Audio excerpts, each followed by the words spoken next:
Halo Sobat Hidup, tahukah kalian cerita perumpamaan tentang seorang penabur yang diceritakan oleh Yesus? Beginilah ceritanya. Pada suatu waktu, orang banyak datang berbondong-bondong menggabungkan diri kepada Yesus. Maka ia pun mulai berbicara kepada mereka dengan sebuah perumpamaan.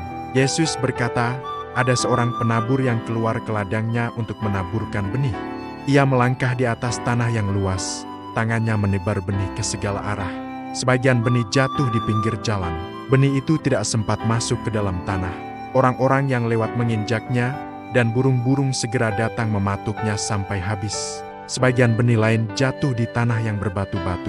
Benih itu memang sempat tumbuh, tetapi karena tanahnya dangkal dan tidak menyimpan air, tunas itu segera layu dan kering ketika matahari menyengat. Sebagian lagi jatuh di tengah semak duri. Benih itu tumbuh bersama duri-duri. Tetapi duri itu semakin besar dan menghimpitnya, hingga tanaman itu mati tanpa sempat berbuah. Namun ada juga benih yang jatuh di tanah yang baik. Benih itu tumbuh dengan kuat, berakar dalam, lalu menghasilkan buah yang melimpah, bahkan sampai 100 kali lipat.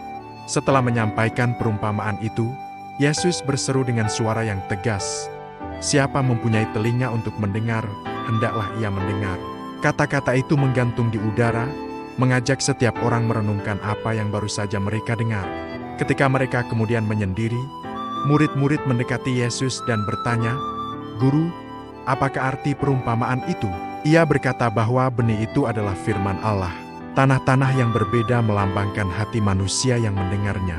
Benih yang jatuh di pinggir jalan adalah orang-orang yang mendengar firman, tetapi tidak menyimpannya. Sebelum firman itu sempat berakar, iblis datang dan mengambilnya dari hati mereka, sehingga mereka tidak percaya dan tidak diselamatkan. Benih yang jatuh di tanah berbatu adalah mereka yang menerima firman dengan sukacita, namun iman mereka tidak berakar dalam.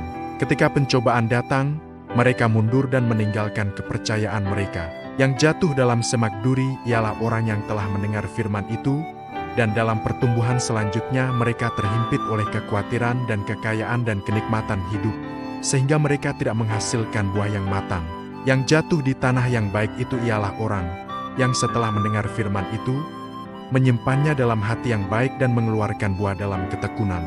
Melalui perumpamaan itu, Yesus tidak hanya mengajar, tetapi juga mengundang setiap orang untuk melihat ke dalam dirinya sendiri, tanah apakah hati mereka, dan benih apakah yang akan bertumbuh di dalamnya.